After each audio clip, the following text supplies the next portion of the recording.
আসসালামু আলাইকুম দর্শক, স্বাগত জানাচ্ছি আরটিভির দুপুরের সংবাদে। আপনাদের সঙ্গে রয়েছি আমি আফসানা সুরাইয়া।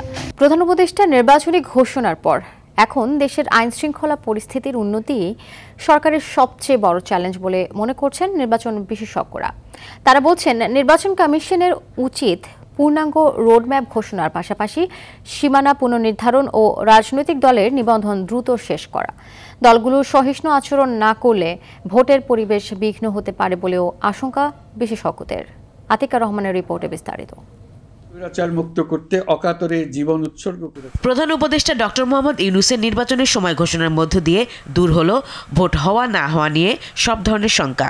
2026 সালের ফেব্রুয়ারি মাসে জাতীয় নির্বাচন অনুষ্ঠানের আয়োজন করেন। নির্বাচন বিশেষজ্ঞরা বলছেন, লেভেল প্লেইং ফিল্ড তৈরি ও নির্বাচনের পরিবেশ সুষ্ঠু রাখতে সরকার ও কমিশনের উচিত আইন শৃঙ্খলা পরিস্থিতি ভালো রাখা। আমরা যেসব সংস্কার প্রস্তাবগুলো দিয়েছি, বিশেষত যে গণপ্রতিনিধিত্ব আদেশের যে আরপিওর সংস্কার, সেগুলো তারা চূড়ান্ত করতে হবে এবং এগুলোর ব্যাপারে অধ্যাদেশ যেন জারি হয় সেটা নিশ্চিত করতে হবে। সরকারের করণীয় যে আইন শৃঙ্খলা পরিস্থিতি যাতে উন্নতি হয় সেটা নিশ্চিত করতে হবে। কোনোরূপ বাড়াবাড়ি যেন না হয়, শান্ত পরিবেশ যেন বিরাজ করে, যেন সবাই ভোটাধিকার প্রয়োগ করতে পারে, যারা প্রার্থী হতে চায় তারা প্রার্থী হতে পারে। তফসিলের 2 মাস আগে সংসদীয় সীমানা নির্ধারণ, দল নিবন্ধন, পর্যবেক্ষক নিবন্ধন ও রাজনৈতিক দলের সঙ্গে সংলাপ শেষ করতে হবে ইসির, এমন অভিমত বিশেষজ্ঞদের। ভোটার তালিকা হালনাগাদ করা, সংসদীয় এলাকার সীমানা নির্ধারণ করা, রাজনৈতিক দলের নিবন্ধনের কাজ শেষ করা, পর্যবেক্ষক সংস্থার নিবন্ধন করা, পর্যবেক্ষণ গাইডলাইন চূড়ান্ত করা, ভোট কেন্দ্র এবং যারা নির্বাচন কর্মকর্তা আছে তাদের অ্যাপয়েন্টমেন্ট এখন কিন্তু একটা রোডম্যাপ করে দিতে পারে। ইলেকশন কমিশন কখন কোন কাজটা শেষ করবে, এটা যারা নির্বাচনের অংশীজন, পলিটিক্যাল পার্টি থেকে শুরু করে যারা সাধারণ ভোটার, তাদের কাছে একটা মেসেজ যাবে যে ইলেকশন কমিশন এই কাজ এই তারিখের মধ্যে শেষ করছে। রাজনৈতিক দলের গুণগত পরিবর্তন দরকার, এমনটা জানিয়ে বিশেষজ্ঞরা বলছেন, প্রার্থীদের আচরণবিধি কঠোরভাবে তদারকি না করলে নির্বাচন প্রশ্নবিদ্ধ হবে। কোনো রাজনৈতিক দলের ভেতরেই নেই, গণতন্ত্রের নেই, নেতা তৈরির যে সময় হয় না। সমস্ত রাজনৈতিক দলগুলিকে তাদের কনস্টিটুয়েন্সিতে যেতে, ভোটারদের সঙ্গে মেলামেশা করতে। ভোটারদেরও বলেছি, উনি বলেছেন যে তারা যেন তাদের জায়গায় কাদের চুজ করবেন তাদের জানেন। 3 কারণে নির্বাচন নষ্ট হয়, একটা হচ্ছে অর্থ, একটা হচ্ছে মাসল, আর একটা হচ্ছে ম্যানিপুলেশন। এখন যদি ম্যানিপুলেশন কেউ বাইরে থেকে করে, সে কাজটাও নির্বাচন কমিশনের দেখতে হবে। দলগুলোর গণতন্ত্র চর্চা, প্রার্থীদের আচরণ ও তাদের জবাবদিহিতা তৈরি করতে ভোটারদেরও সজাগ হওয়ার আহ্বান জানালেন নির্বাচন বিশেষজ্ঞরা। আতিকা রহমান, আরটিভি, ঢাকা। ফেব্রুয়ারি নির্বাচনের উদ্যোগ নেয়ায় ষড়যন্ত্রকারীদের স্বপ্ন ভেঙে গেছে বলে দাবি করেছে বিএনপি। দেশের মানুষ ভোট দিয়ে জনগণের সরকার প্রতিষ্ঠা করবে বলে মনে করেন দলটির সিনিয়র যুগ্ম মহাসচিব রুহুল কবির রিজভী। যারা নির্বাচনে বিজয়ী হতে পারবে না, তারা নির্বাচন পেছানোর জন্য নানা ষড়যন্ত্র করে যাচ্ছে বলেও মনে করেন তিনি। উত্তরা মাইলস্টোন স্কুল অ্যান্ড কলেজে বিমান দুর্ঘটনায় নিহত শহীদ মাসুমা বেগমের পরিবারের প্রতি সহানুভূতি জানিয়ে এসব কথা বলেন তিনি।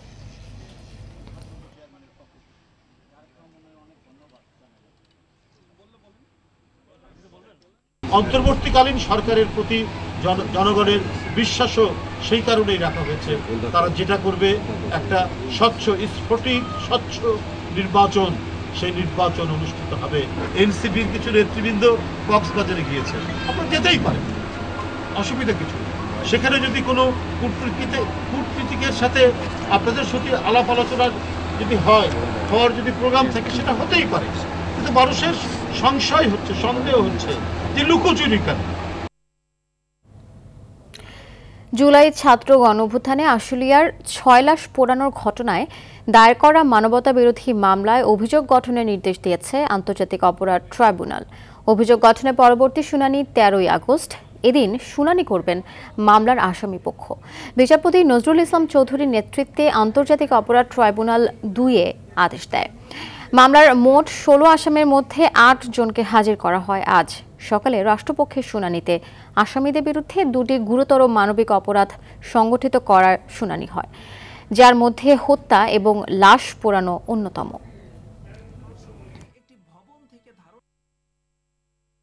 ঘটনা ভিন্ন ভিন্ন আকারে ইনভেস্টিগেশন করছেন এবং ভিন্ন ভিন্ন ফর্মাল চার্জ দেওয়ার জন্য উনি আদেশ করেছেন, সে কারণে এটা সিদ্ধান্ত নিয়েছে। পুলিশের সকল সদস্য কিন্তু সকলকে আক্রমণ করেনি, অনেকে নিষ্ক্রিয় থেকেছে। এখন এই যার বিরুদ্ধে আমরা মূল অভিযোগটা এনেছি ডিআইজি সাহেব সৈয়দ নুরুল ইসলাম, উনি করেছেন কি, যারাই নিষ্ঠুরতা দেখিয়েছেন, যারাই বর্বরতা দেখিয়েছেন, যারাই আন্দোলনে কঠোরতা দেখিয়েছেন, তাদেরকে অর্থ পুরস্কার দিয়েছে আশুলিয়া থানায় এসে। এই বর্ণনাটা আমরা। এদিকে ২০২৪ সালের ছাত্র গণঅভ্যুত্থানে রাজধানীর রামপুরায় কার্নিশে ঝুলে থাকা ব্যক্তিকে গুলি করার মামলায় ট্রাইব্যুনালে আনুষ্ঠানিক অভিযোগ দায়ের করা হয়েছে। সকালে আন্তর্জাতিক অপরাধ ট্রাইব্যুনালে মানবতা বিরোধী অপরাধের এই মামলার চার্জশিট জমার বিষয়ে সাংবাদিকদের জানান প্রসিকিউটর ফারেক আহমেদ। এই মামলার আসামিরা হলেন সাবেক ডিএমপি কমিশনার হাবিবুর রহমান, খিলগাঁও জোনের সাবেক এডিসি রাশিদুল ইসলাম, রামপুরা থানার সাবেক ওসি মোহাম্মদ মুশফিকুর রহমান, রামপুরা পুলিশ ফাঁড়ির সাবেক এএসআই চঞ্চল চন্দ্র সরকার এবং সাবেক এসআই তারিকুল ইসলাম ভূঁইয়া। যে মামলাটা কার্নিশে ঝুলে থাকার, সেই মামলার এবং ঘটনাস্থলে একটা মুসা বলে একটা ছেলে ছিল, ছোট শিশু, যার গুলি ভেদ করেছিল, ওদের দাদি মারা গেছে এই ঘটনা, এবং ওই মসজিদের পাশে একজন ব্যক্তি মারা গেছিল নাদিম। মোট 3টি ঘটনার বিষয় নিয়ে আজকে আমাদের তদন্তকারী কর্মকর্তা আমাদের কাছে গত 31/7/2025 তারিখ প্রতিবেদন দাখিল করেছিল। মাননীয় বিজ্ঞ চিফ প্রসিকিউটর মহোদয় আজকে ট্রাইব্যুনাল একে ফর্মাল চার্জ দাখিল করেছে। এটা এখন আদালতে দাখিল হয়েছে, আদালতে ফর্মাল চার্জ শুনানি হবে। জুলাই অভ্যুত্থানে নিহত 6টি অজ্ঞাত মরদেহ দাফন করা হয়েছে। 1 বছর ধরে মর্গে থাকা মরদেহগুলো সকালে আঞ্জুমান মফিদুল ইসলামের কাছে হস্তান্তর করা হয়। এর মধ্যে 5 জন পুরুষ, 1 জন নারী। আদালতের নির্দেশে এই মরদেহগুলো হস্তান্তর করা হয়েছে বলে জানিয়েছে পুলিশ। প্রতিটি লাশে আঘাতের চিহ্ন ছিল বলে জানিয়েছে চিকিৎসকরা।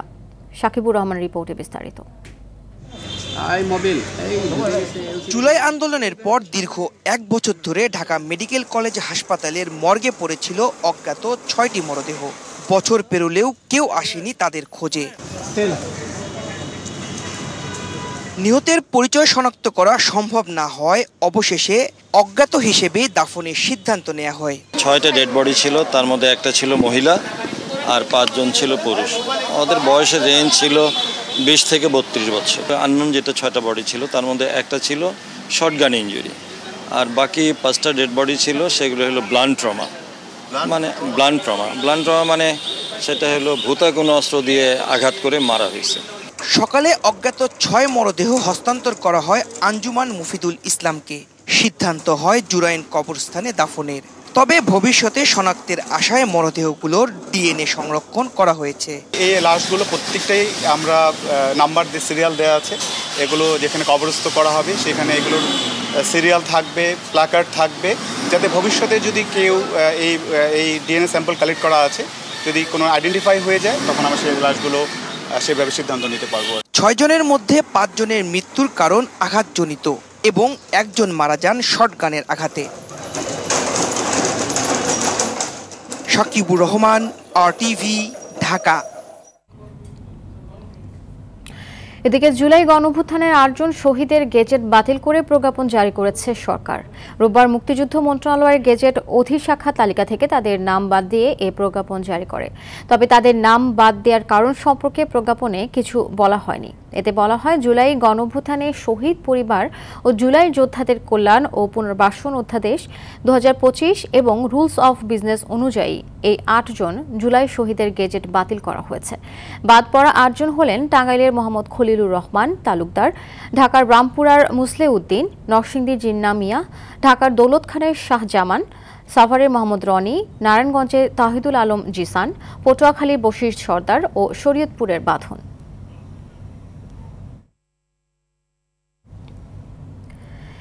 বেগম রোকেয়া বিশ্ববিদ্যালয়ের সাবেক উপাচার্য অধ্যাপক নাজমুল হাসান কলিমুল্লাহকে গ্রেফতার করা হয়েছে। দুর্নীতি দমন কমিশনের মামলায় ঢাকা মহানগর গোয়েন্দা পুলিশের একটি দল রাজধানীর মোহাম্মদপুর এলাকায় নিজ বাসা থেকে তাকে গ্রেফতার করে। বিষয়টি নিশ্চিত করেছেন ঢাকা মহানগর গোয়েন্দা পুলিশের যুগ্ম কমিশনার মোহাম্মদ নাসিরুল ইসলাম। বর্তমানে তিনি ডিবি কার্যালয়ে আছেন। আজই তাকে দুদকের কাছে হস্তান্তর করা হবে। 18 জুন বিশ্ববিদ্যালয়ের উন্নয়ন কাজের অর্থ আত্মসাতের অভিযোগে কলিমুল্লাহ সহ 5 জনের বিরুদ্ধে মামলা করে দুদক। নাজমুল হাসান কলিমুল্লাহ জাতীয় নির্বাচন পর্যবেক্ষক সংস্থার চেয়ারম্যান ছিলেন।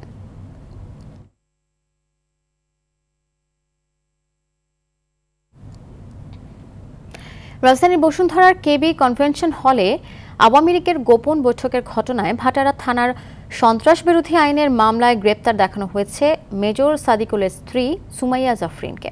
তাকে আদালতে পাঠিয়ে 7 দিনের রিমান্ড চেয়েছে পুলিশ। দুপুরে ডিএমপির মিডিয়া সেন্টারে এক সংবাদ সম্মেলনে এসব তথ্য জানান ডিসি মিডিয়ার তালিবুর রহমান। এ সময় তিনি বলেন, সুমাইয়া জাফরিনকে মিরপুর ডিওএইচএস এলাকা থেকে গ্রেফতার করা হয়। রাষ্ট্রবিরোধী ষড়যন্ত্রের ঘটনায় সুমাইয়ার কী ধরনের ভূমিকা ছিল তা খতিয়ে দেখা হচ্ছে বলেও জানান তিনি। এ ঘটনায় এখন পর্যন্ত 28 জনকে গ্রেফতার করা হয়েছে। তাদের জিজ্ঞাসাবাদে নতুন নতুন তথ্য সামনে আসছে বলেও জানান পুলিশ কর্মকর্তা। রাষ্ট্রবিরোধী কোনো ষড়যন্ত্র বা নাশকতা এরকম কোনো কিছু ছিল কিনা এবং আমাদের কাছে যে গোয়েন্দা তথ্য রয়েছে সেইটার ভিত্তিতে আমরা কাজ করছি এবং ইতিমধ্যে যারা গ্রেফতার হয়েছে তাদের কাছ থেকে প্রাপ্ত জবানবন্দি এবং সেখান থেকে প্রাপ্ত তথ্য এগুলো ধরে আমরা তদন্ত কার্যক্রমটা এগিয়ে নিচ্ছি। বৈষম্য বিরোধী আন্দোলনে বাচ্চার জন্য দুধ কিনতে বের হয়ে পুলিশের গুলিতে শহীদ হন চুয়াডাঙ্গার প্রকৌশলী শাহরিয়ার শুভ। একমাত্র উপার্জনক্ষম ব্যক্তিকে হারিয়ে দিশেহারা তার পুরো পরিবার। সন্তানের মৃত্যুর পর অসহায় হয়ে পড়েছেন বাবা মা। এমন অবস্থায় সরকারি সহযোগিতা চান তারা। চুয়াডাঙ্গা থেকে জহির রাহেন সোহাগের পাঠানো তথ্যচিত্রে আরও জানাচ্ছেন আব্দুল হামিদ। 2024-এর 19 জুলাই ঢাকার মিরপুর 2 এলাকায় আন্দোলন চলাকালীন বাচ্চার জন্য দুধ কিনতে বের হয়েছিলেন চুয়াডাঙ্গার ছেলে প্রকৌশলী শাহরিয়ার শুভ। কিডনি ফাউন্ডেশনের সামনে আন্দোলনকারী ও পুলিশের সংঘর্ষে পড়ে যান তিনি।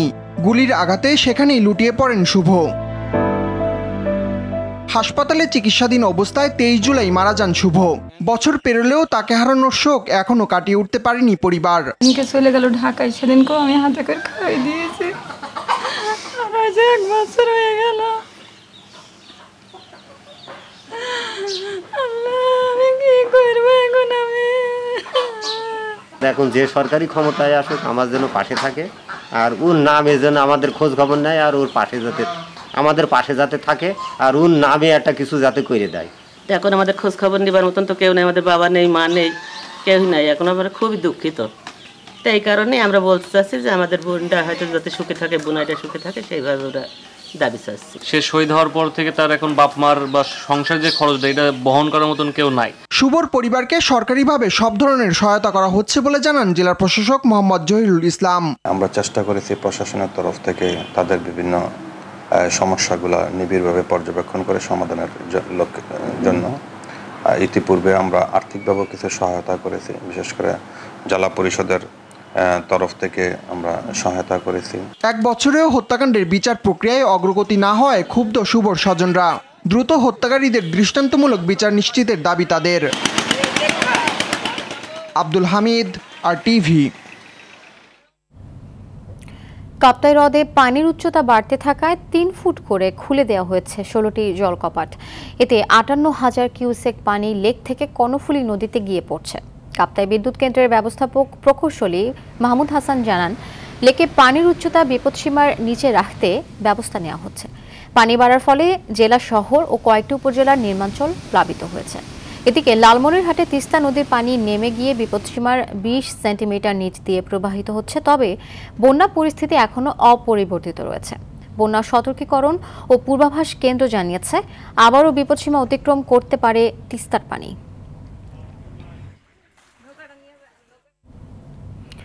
এদিকে টানা বৃষ্টিতে নোয়াখালীর সেনবাগে তলিয়ে গেছে অন্তত 22 হেক্টর জমির বীজতলা।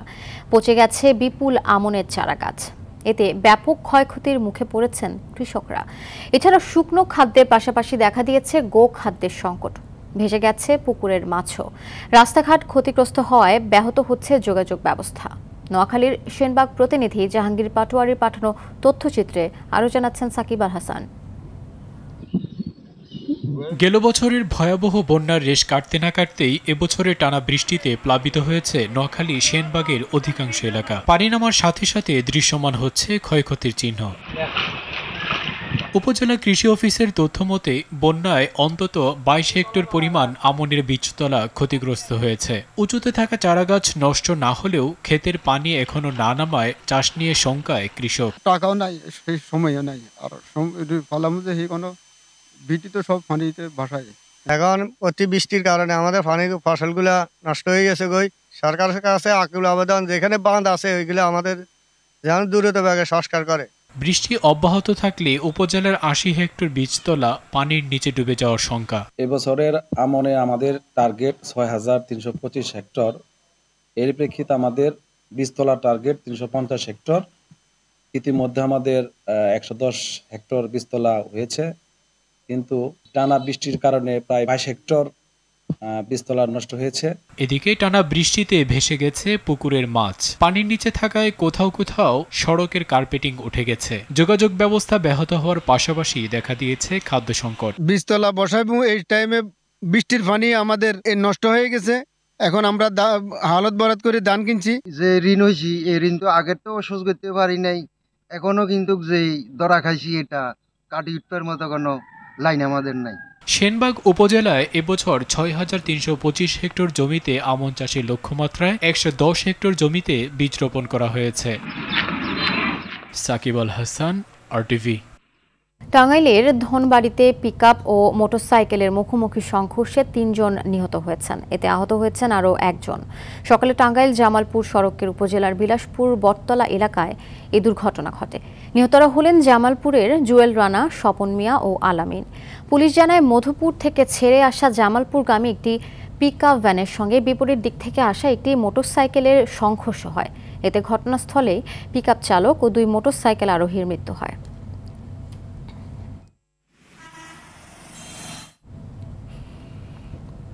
পঞ্চগড়ে ব্যক্তিগত দ্বন্দ্বের জেরে ছুরিকাঘাতে জাবেদ রহমান জয় নামে এক ছাত্রদল কর্মীকে হত্যা করা হয়েছে।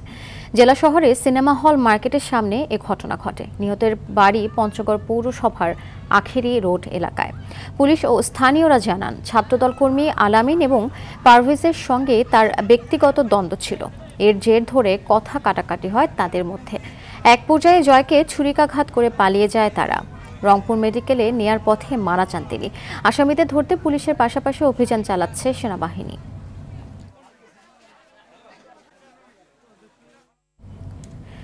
পটুয়াখালীর কুয়াকাটা সমুদ্র সৈকতে ভেসে আসা ট্রলার সহ এক জেলের মরদেহ উদ্ধার করা হয়েছে। সকালে ট্যুরিজম পার্ক সংলগ্ন সৈকতে ওই ট্রলারটি ভেসে আসে। ট্রলারের মধ্যে থাকার ওই জেলের নাম ইদ্রিস হাওলাদার। স্থানীয়রা জানান, গত 25 জুলাই বঙ্গোপসাগরের 75 কিলোমিটার গভীরে 15 জেলেসহ FB সাগরকন্যা নামের একটি মাছ ধরার ট্রলার ডুবে যায়। সমুদ্রে 4 দিন ভেসে থাকার পর 10 জেলেকে ভাসমান অবস্থায় উদ্ধার করা হয়। পরে গত 1 আগস্ট নজরুল ইসলাম নামের এক জেলের লাশ উদ্ধার করা হয়। ট্রলার ডুবির ওই ঘটনায় এখনও নিখোঁজ আছে 3 জেলে।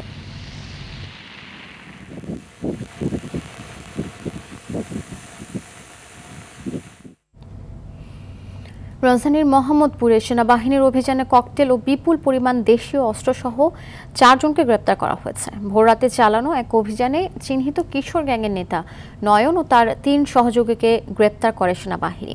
তাদের কাছে ককটেল, বোমা এবং বিভিন্ন দেশীয় অস্ত্র পাওয়া যায়।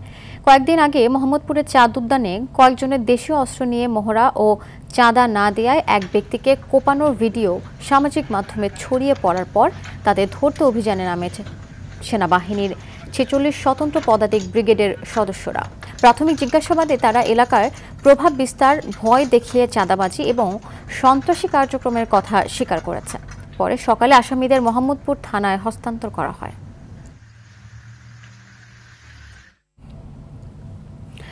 রাতভর বৃষ্টিতে চট্টগ্রামের নগরীর অক্সিজেন 2 নম্বর গেট সড়কের স্টারশিপ এলাকায় ব্রিজ দেবে গেছে।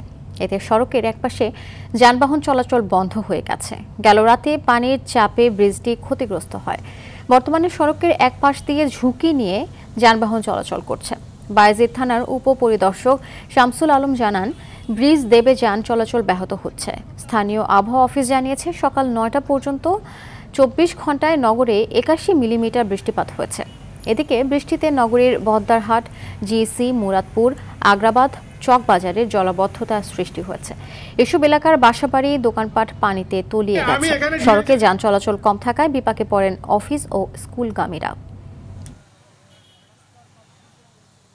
টপ অ্যান্ড টি-20 টুর্নামেন্ট খেলতে আজ প্রথম ধাপে অস্ট্রেলিয়া যাবে বাংলাদেশ এ দল। বৃহস্পতিবার রাত 12টায় হযরত শাহজালাল আন্তর্জাতিক বিমানবন্দর থেকে দেশ ছাড়বে টাইগার যুবারা, আর দ্বিতীয় ধাপ যাবে শুক্রবার। অস্ট্রেলিয়ার ডারউইনে বিভিন্ন দেশের 11টি দল নিয়ে অনুষ্ঠিত হবে টুর্নামেন্টটি, যেখানে বাংলাদেশের প্রতিপক্ষ Pakistan Shaheens, Nepal Perth Scorchers, Northern Territory Strikes, Melbourne Stars ও অ্যাডিলেড স্ট্রাইকার্স। এই সফরে টি-20 টুর্নামেন্টের পাশাপাশি একটি 4 দিনের ম্যাচও খেলবে দলটি। আগামী 28 আগস্ট দক্ষিণ অস্ট্রেলিয়ার বিপক্ষে হবে সেই 4 দিনের ম্যাচ।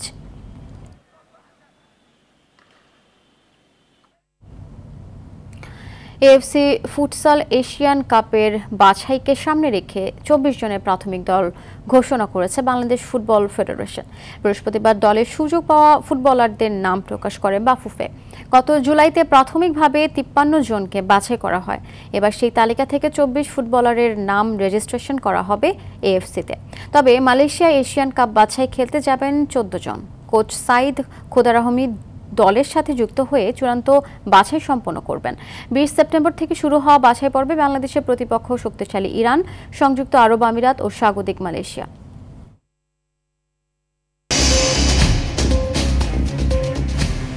দর্শক, দুপুরের সংবাদ এ পর্যন্তই। জেলা সংবাদ বিকেল 5:45টায় দেখার আমন্ত্রণ রইল। ধন্যবাদ সবাইকে।